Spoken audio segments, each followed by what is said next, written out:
बिस्मिल्लाहिर्रहमानिर्रहीम।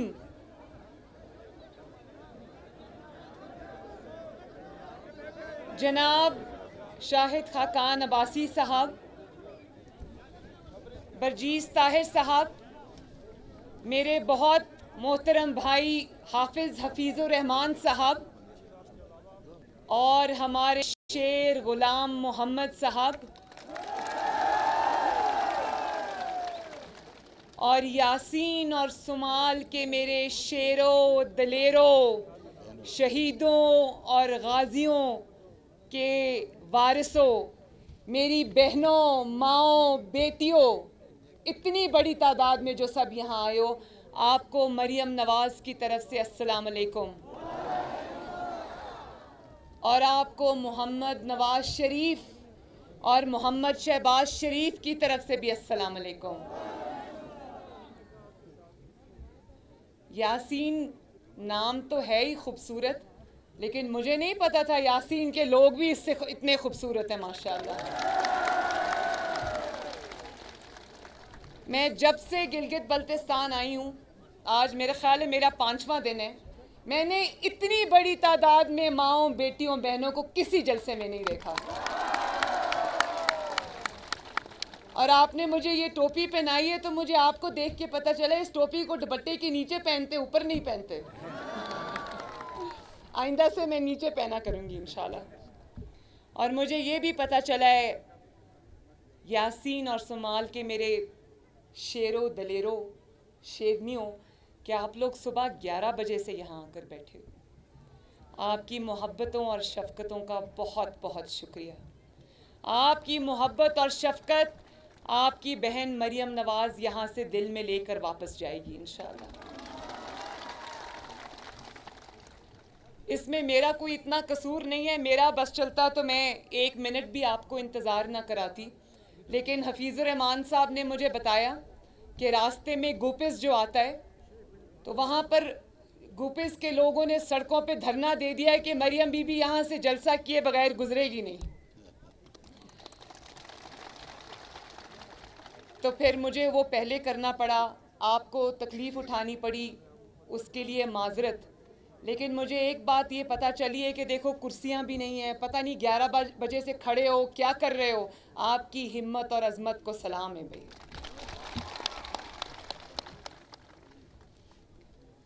मुझे बहुत खुशी है आज इस बात की कि मैं एक ऐसी धरती पर आज मैंने पाँव रखा है जो हवलदार लालिक जान शहीद की धरती है।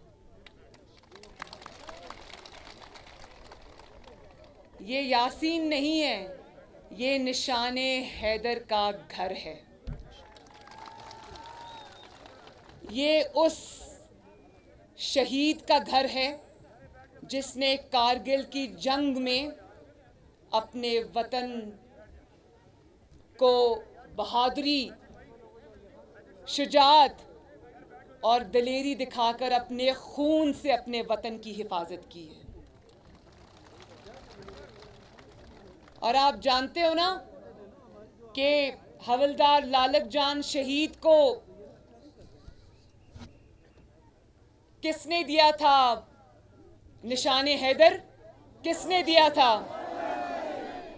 ये बात ठीक है, आप लोग जानते हो, आपको खबर है कि लालक जान शहीद को निशाने हैदर नवाज शरीफ ने दिया था। और उस नवाज शरीफ को आप गद्दार कहते हो। नवाज शरीफ के मुखालिफिन को जब नवाज शरीफ के ख़िलाफ़ कोई बात नहीं मिलती तो वो नवाज शरीफ के ऊपर गद्दारी का इल्ज़ाम लगाते हैं। आप लोगों को शर्म आनी चाहिए। और आओ मिलकर हम भी उन शहीदों को, उनकी माँओं को, उनके वालिदैन को, उनकी बीवियों को, उनके बच्चों को, उनके रिश्तेदारों को, उनके ख़ानदानों को सलाम पेश करें जो हमारी माँओं, बेटियों, बहनों, बुज़ुर्गों, भाइयों और धरती की हिफाजत पे जाने कुर्बान करते हैं। और मुझे ये भी पता है कि ये प्रिंस करीम आगा खान से मोहब्बत और उल्फत रखने वालों की धरती है।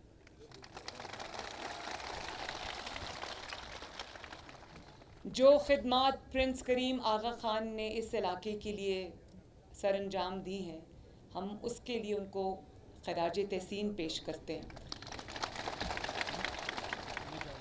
मैं खुशकिस्मत हूँ कि मेरी 2-3 बार उनसे मुलाकात हो चुकी है, बहुत अच्छी मेरी मुलाकातें हुई हैं, और आज मुझे आपका नज़्म व ज़ब्त देखकर उसमें प्रिंस करीम आगा ख़ान की जो तालीम है वो मुझे नज़र आ रही है।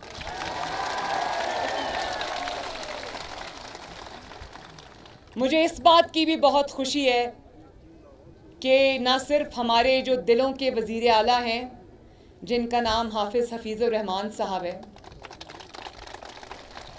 वो आज वज़ीर आला हो ना हो, धांधली से जो भी आप करे ना करे, कल इंशाअल्लाह ताला यही आपका वज़ीर आला होगा इंशाअल्लाह। मुझे इस बात की खुशी है कि इनके एक पंजाब का भी आजकल एक वज़ीर आला है बेचारे, जब वो बात करते हैं तो मैं दिल में ज़रूर सोचती हूँ कि इस बेचारे को तो बात ही करनी नहीं आती, काम करना तो बहुत दूर की बात है। मासूम से हैं वैसे, मैं उनके ख़िलाफ़ कुछ कहना नहीं चाहती, उनके चेहरे पे बहुत मासूमियत है, लेकिन काम करना नहीं आता। वो ऊपर से लेके नीचे तक जितना भी जाली सेलेक्टेड टोला है, किसी को काम करना नहीं आता।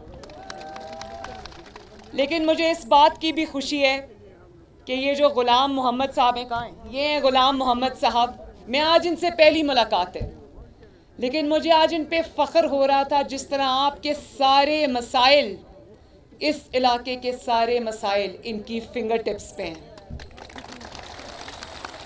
और मैं जब इनकी दोनों की, ये जो दोनों शेर मेरी साइड पे खड़े हैं, जब मैं इनकी तकारीर सुन रही थी तो मैं मुस्कुरा भी रही थी, क्योंकि मैं अल्लाह ताला का शुक्र अदा कर रही थी कि मुस्लिम लीग नून के इतने काबिल फ़ख्र शेर हैं माशाल्लाह।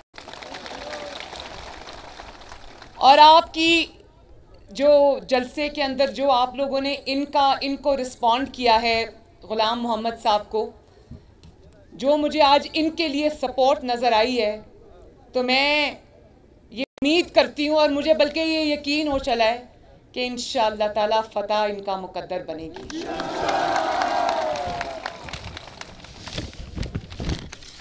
और ना सिर्फ ये कि हमारे उम्मीदवार, नून लीग के उम्मीदवार अवाम के उमंगों की, उनके मसाइल की, उनकी खिदमत की सही तर्जुमानी करते हैं, बल्कि मेरे बहनों, बेटियों, भाइयों, बुज़ुर्गों, मुस्लिम लीग नून और बाकी जमातों में फ़र्क भी यही है।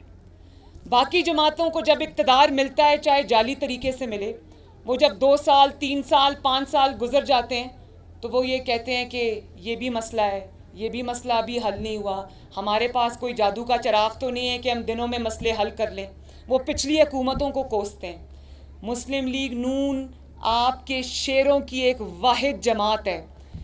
जब वो जीत रही होती है, अभी जीती नहीं होती, जीत रही होती है, तो वो आपके मसाइल पे काम करना शुरू कर देती है। जब मियाँ साहब नवाज शरीफ साहब इस दफ़ा प्राइम मिनिस्टर बने 2013 में, तो आप सबको याद होगा मेरी बहनों के लोग कहते थे कि नवाज शरीफ के चेहरे पे हंसी क्यों नहीं आती, याद है ना? बहुत सीरियस सा उनका चेहरा होता था, सीरियस से उनके एक्सप्रेशंस होते थे, तासुरात होते थे। तो मीडिया ये बात किया करता था कि मियाँ साहब के चेहरे पे हंसी क्यों नहीं आती। मैं जानती थी कि मियाँ साहब के चेहरे पे उस वक्त मुस्कुराहट उनकी क्यों छिन गई थी। उनकी मुस्कुराहट इसलिए छिन गई थी कि उनको पता था कि मसाइल के अंबारों में उनको हुकूमत मिली है, और वो हुकूमत मिली है जहाँ 22-22 घंटे की लोड शेडिंग है। वो हुकूमत मिली थी जहाँ गली गली, महल्ले महल्ले, शहर शहर, हर सूबे में बम धमाके हो रहे थे और लोग शहीद हो रहे थे। जहाँ, हाँ मैं वही बता रही हूँ, 22 घंटे, 18 घंटे लोड शेडिंग थी, और बिजली का शॉर्टफॉल 7000 मेगावाट्स तक पहुँच गया था, और लोग रोटी को तरस रहे थे, महंगाई से तंग आए हुए थे। तो मियाँ साहब को एहसास था कि जब उनको ज़िम्मेदारी मिली है तो वो बहुत भारी ज़िम्मेदारी है और उन्होंने डिलीवर करना है, उन्होंने आवाम की उम्मीदों पर पूरा उतरना है। तो जिस दिन उन्होंने हल्फ उठाया, उसी दिन से सर फेंक के मेरे भाइयों और बहनों वो आपकी खिदमत में जुट गए। ये होता है एहसास ज़िम्मेदारी।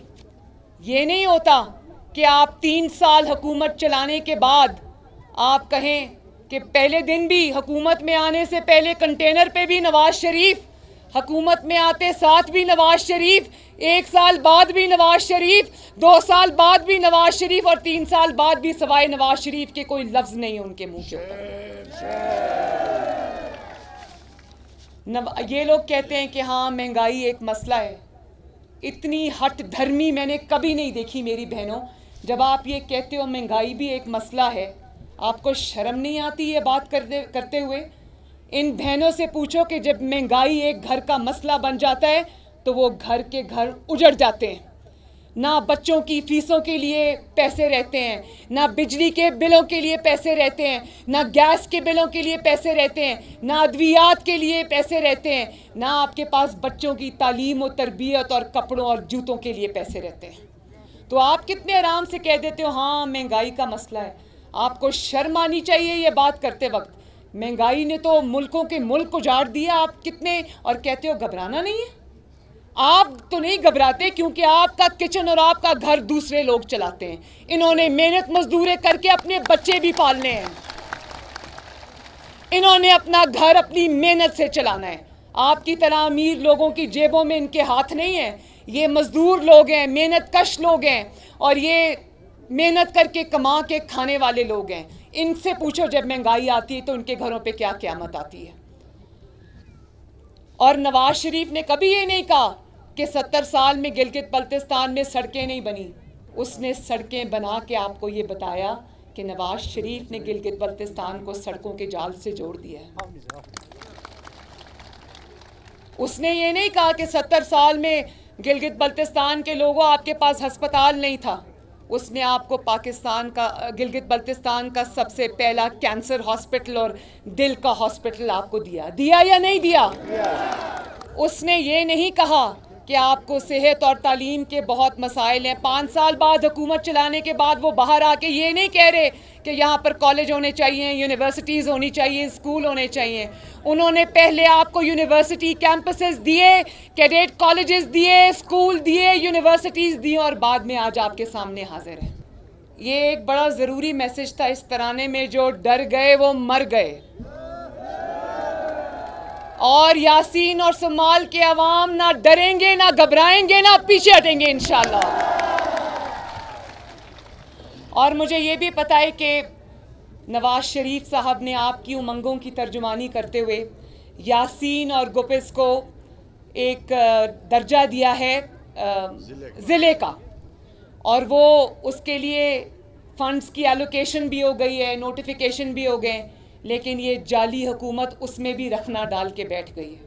आपका हक अभी तक आपको इसलिए नहीं मिला क्योंकि वहाँ पर एडमिनिस्ट्रेशन अभी अपॉइंट नहीं हुई, तो इनके नसीब में आपकी खिदमत करना नहीं लिखा। अगर गिलगित बल्तिस्तान इंशाअल्लाह ताला सूबा बनेगा और उसको खुद मुख्तारी मिलेगी, उसको उसका जायज़ हक मिलेगा, तो मेरे यासीन के बहन भाइयों वो भी इंशाअल्लाह आपको नवाज शरीफ के हाथों से मिलेगा। यासीन और सुमाल के मेरे बहन भाइयों, दुनिया भर में तब्दीली की हवा चल पड़ी है। बदजुबानों को लोगों ने अमेरिका से भी उठा के बाहर फेंक दिया और पाकिस्तान से भी उठा के बाहर फेंकेंगे इंशाअल्लाह। जब आप इनसे पूछते हो कि महंगाई क्यों हुई, रोटी 30 रुपए की क्यों हुई, बिजली और गैस क्यों महंगी हुई, तो ये आगे से बदतमीजी पर उतर आते हैं, बदजुबानी पर उतर आते हैं, गंदगी पर उतर आते हैं। जब इंसान के पास दलील ख़त्म हो जाती है, जब इंसान के पास जवाब नहीं होता मेरी बहनों, तो वो फिर गालम गलोच पे उतर आता है। अभी चंद दिन पहले मैंने सुना कि बड़ा अफसोसनाक वाक़या है कि किसी ने आके, मैं नहीं जानती इनको, मैं इनके नाम भी नहीं जानती, लेना भी नहीं चाहती, ये इस काबिल भी नहीं है, कि किसी ने मौलाना फजल रहमान के ऊपर भी ज़ाती हमला किया यहाँ पर। और पीपल्स पार्टी के साथ हमारा इंतखाबी मैदान में मुकाबला है, हम एक दूसरे के हरीफ हैं, मुखालिफ हैं इंतखाबी मैदान में, लेकिन अब जब आप बिलावल भुट्टो के ऊपर ज़ाती हमले करते हैं तो हम उसका साथ नहीं देते। ये गलत रवायत है और बड़ा अफसोस के साथ मुझे कहना पड़ता है कि ये हुक्मरान सिर्फ जाली और सिलेक्टेड नहीं हैं, ये गंदे भी हैं। इनकी सोच भी गंदी है, इनकी जहनियत भी गंदी है, इनकी ज़ुबानें भी गंदी हैं। जब ये मुंह खोलते इनके मुंह से गंदगी और गलाजत टपकती है। और इसी गंदगी और गलाजत को इन्होंने गिलगित बल्तिस्तान में भी शामिल करने की नाकाम कोशिश की है। लेकिन मुझे उम्मीद नहीं है, मेरा ईमान है कि जितना गिलगित बल्तिस्तान के शेरों, दलेरों और अवाम को मैं समझी हूँ, आप लोग पढ़े लिखे, समझदार और बहुत ही तमीज़दार लोग हो, बहुत ही अच्छे और वाइज और सिविलाइज्ड लोग हो। मैं ये समझती हूँ कि आप इस किस्म के जो बदजुबानी है और बदकिरदारी है और बदतमीज़ी है, इसको उठा के गिलगित बल्तिस्तान नहीं बल्कि पाकिस्तान से बाहर फेंकोगे। आखिर में मेरे दो या तीन ज़रूरी मैसेजेस हैं मेरे बहनों भाइयों, ये ज़रूर गौर से सुनना। गिलगित बल्तिस्तान में किसी लोटे को वोट नहीं मिलना चाहिए। जो दबाव में खड़ा ना रह सके, जो आपके वोट की इज्जत ना करवा सके, उसका आपके वोट के ऊपर कोई हक नहीं, उसकी जगह सिर्फ बाथरूम में है। मेरी बहनों जरा बताओ, लोटों को कहाँ रखते हैं? उनको वॉशरूम्स में, गुसल खानों में और बाथरूम्स में रखते हैं। उनकी जगह ना आपके घरों में है, ना आपके पोलिंग स्टेशंस में है, ना उनकी जगह गिलगित बल्तिस्तान में है। उनको उठा के बाहर फेंकेंगे इंशाल्लाह। और पूरे पाकिस्तान में नफरत बढ़ रही है ये लोटों की, लेकिन उसका आगाज़ होगा इंशाल्लाह ताला गिलगित बल्तिस्तान के इलेक्शन से। और गिलगित बल्तिस्तान में जब से मैंने पांव रखा है, गिलगित बल्तिस्तान में नून के मतवालों ने, शेरों ने, गिलगित बल्तिस्तान की आवाम ने पूरे पाकिस्तान को और पूरी दुनिया को ये मैसेज दे दिया है कि मुस्लिम लीग नून इंशाअल्लाह ताला यहाँ से फतहयाब होगी। और इतनी बड़ी तादाद में आप लोग जलसों में आते हो, ना सिर्फ आते हो बल्कि 4-4, 5-5 घंटे किसी कुर्सी के बगैर यहाँ पर खड़े रहते हो। तो दुनिया को पता चल गया है कि मुस्लिम लीग नून हुकूमत बनाने जा रही है इंशाअल्लाह ताला गिलगित बल्तिस्तान में। और जो ये इलेक्शन से पहले जोड़ तोड़ कर चुके, धांधली कर चुके, मैं उसकी डिटेल्स में नहीं जाऊंगी, आप सब लोग अच्छी तरह से वाकिफ़ हो। अगर आपने धांधली करके ये इलेक्शन अपने नाम करने की कोशिश की भी, तो याद रखो, अगर आप 2018 में इलेक्शन में धांधली करके आज आपको 2.5 साल बाद छुपने की जगह नहीं मिल रही, तब तो सारे एक पेज पे थे ना, तब तो कोई मसला नहीं था। अब तो सफ़े भी पलट गए और एक पेज वाले भी इधर के उधर चले गए हैं इंशाअल्लाह ताला। तो अब अगर आपने धांधली करने की, मज़ीद धांधली करने की कोशिश की, तो आवाम न सिर्फ आपके चेहरे पहचानेगी बल्कि आपका घेराव करेगी और आपको इंशाअल्लाह ताला नेम भी करेंगे और शेम भी करेंगे। मुस्लिम लीग नून के खिलाफ फैसला आया धांधली से, तो याद रखो, ना मुस्लिम लीग नून ये फैसला मानेगी, ना गिलगित बल्तिस्तान के अवाम ये फैसला मानेंगे। और आखिर में इंशाअल्लाह ताला अब मैं आपको एक खबर दे दूं कि ये जो सिलेक्टेड है ना, पहले ये रिजेक्टेड हुआ और अब ये जान ले कि ये जा रहा है और अवाम के इलेक्टेड वापस आ रहे हैं इंशाअल्लाह ताला। गिलगित बल्तिस्तान की खल्के खुदा के राज करने का वक्त करीब आ रहा है इंशाअल्लाह। बोलो इंशाअल्लाह। अब कौम को घबराहट का शिकार करने वालों की घबराहट और टांगे कांपने का वक्त करीब आ रहा है। बोलो इंशाअल्लाह। अवाम की अजियत के दिन खत्म होने जा रहे हैं। बोलो इंशाअल्लाह। झूठ की स्याह रात खत्म होने जा रही है इंशाअल्लाह। शेर का सूरज तलू होने जा रहा है इंशाअल्लाह। और चौथी दफा फिर नवाज शरीफ और मुस्लिम लीग नून का सूरज तलू होने जा रहा है इंशाअल्लाह। ना सिर्फ गिलगित बल्तिस्तान में बल्कि पूरे पाकिस्तान में इंशाअल्लाह। और अभी आप कह रहे थे ना, आलो आलो शेर आलो, वत्तो वत्तो शेर वत्तो, जरा नारा लगाओ ना मेरे साथ इंशाअल्लाह।